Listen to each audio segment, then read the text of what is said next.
Looking back, 1994 feels like the moment fashion had finally moved away from the excess of the 80s. We traded that glossy perfection for something a little more raw and a little more minimalist. Whether it was on the newsstand or the runway, 1994 was the year the industry shifted a little under our feet. So let's walk through some of the moments that defined that change. Everything started with the magazines, which back then were pretty much the gatekeepers of culture. Take Vogue, for example. Editor-in-chief Anna Wintour used the April 1994 issue to champion high style, low cost. The cover featured a new generation of American models, Bridget Hall, Nikki Taylor and Brandy Quinones, reflecting a more relatable girl-next-door beauty. Over at Harper's Bazaar, creative director Fabian Baron took a gamble when he sent Glenn Luchford and Kate Moss to shoot on the streets of Times Square. The resulting city slick photos were black and white and raw, but the editors hated it and fired Luchford immediately. However, history vindicated him, as those images have now become legendary.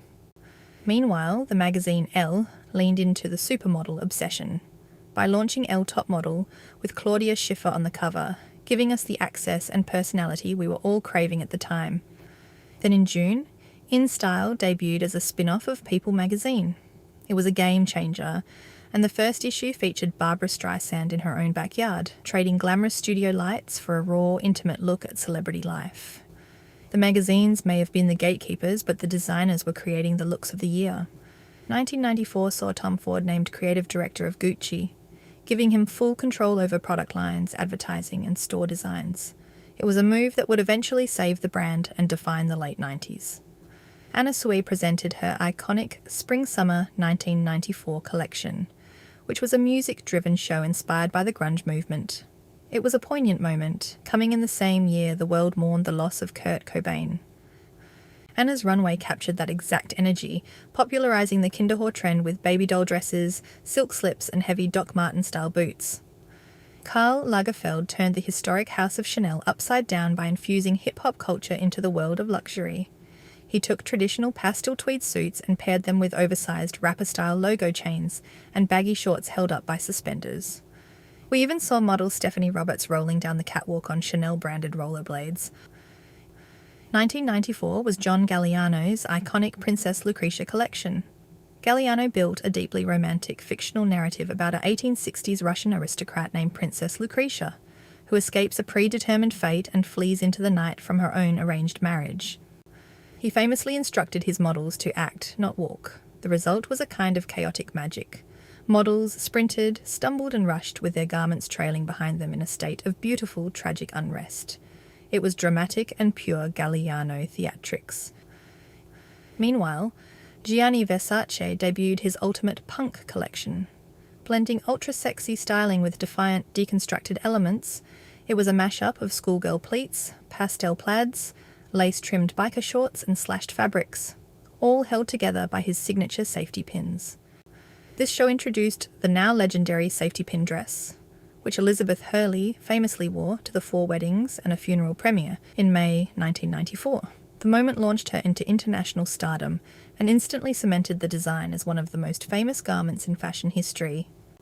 Helmut Lang's Spring-Summer 1994 collection was a clear example in dismantling traditional elegance, introducing what critics dubbed the new glamour. Lang famously despised the phrase, but the industry used it to describe his mix of high-tech, industrial materials with classic tailoring, all heavily influenced by underground nightlife and uniform dressing. And then there was the Calvin Klein Spring 1994 collection, widely celebrated as the definitive moment that solidified 90s minimalism. It championed raw, stripped-back simplicity and low-maintenance elegance. And then there was the legendary X-Girl Guerrilla Runway show, staged right on the sidewalks of Soho. It completely bypassed traditional fashion rules, instantly establishing X-Girl as the definitive alternative streetwear brand of the 90s. Founded by Sonic Youth's Kim Gordon and stylist Daisy Von Firth, the show was produced by Sofia Coppola and Spike Jonze, and featured a cast of it girls like Chloe Sevigny and Ione Skye. It wasn't just a fashion show, it was a pure, unfiltered expression of 90s cool. It's hard to talk about 1994 without mentioning the Versace campaigns, photographed by the legendary Richard Avedon. They're widely considered some of the most iconic advertisements in fashion history. Split into 2 distinct seasons, spring, summer, and fall, winter. These campaigns were the ultimate showcase of the supermodel peak. It was a perfect mix of Gianni's high energy, rock and roll glamour, Avedon's mastery of light and movement, and the unmatched charisma of the women wearing the clothes. And we cannot forget Kevyn Aucoin. He wasn't just a makeup artist, he fundamentally transformed the beauty of the 80s and 90s. He popularized the art of contouring, bringing it to high fashion editorial and everyday style.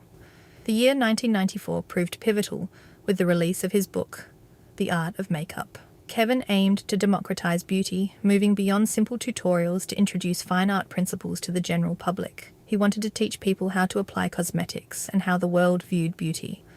But fashion wasn't just staying in the magazines and on the runways, we were finding key moments everywhere.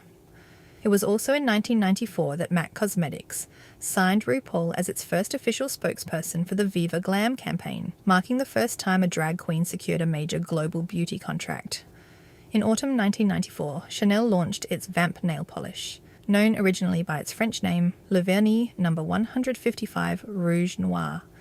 It was actually revolutionary for the cosmetics industry at the time, bringing dark, gothic shades into mainstream high fashion and to everyday wear. It became a massive cultural phenomenon, with the $15 polish selling out instantly worldwide. And we can't overlook the moment Sharon Stone walked the bridal finale for Valentino's spring 1994 collection. Up until then, runway finales were generally reserved for the supermodels. By choosing Stone, who at the time had become a massive Hollywood A-lister following Basic Instinct, Valentino executed a brilliant media twist. As it ended up becoming much more than a runway walk, it was guaranteed global front-page headlines. The next I remember going to see at the cinema, Robert Altman's Pret-a-Porter, or also known as Ready to Wear. It was shot on location during Paris Fashion Week, and it served a rather cynical look at the vanity, absurdity, and high-stakes drama of the fashion world. And true to Altman's signature style, the movie boasted a huge ensemble of Hollywood actors and stars, with real-life fashion icons making cameos. 1994 also saw the global PETA Naked campaign.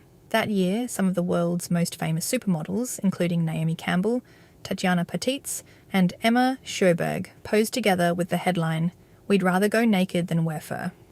With this move, PETA aimed to shift the cultural conversation, effectively branding real fur as outdated and socially unacceptable.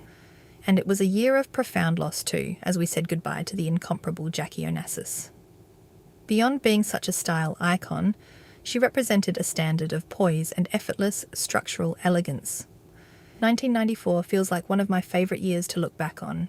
The collections and the shows especially stand out for me, but I know I've only scratched the surface and I'd love to hear your take. What are the 1994 moments I missed? Please share your favourite memories or highlights in the comments below.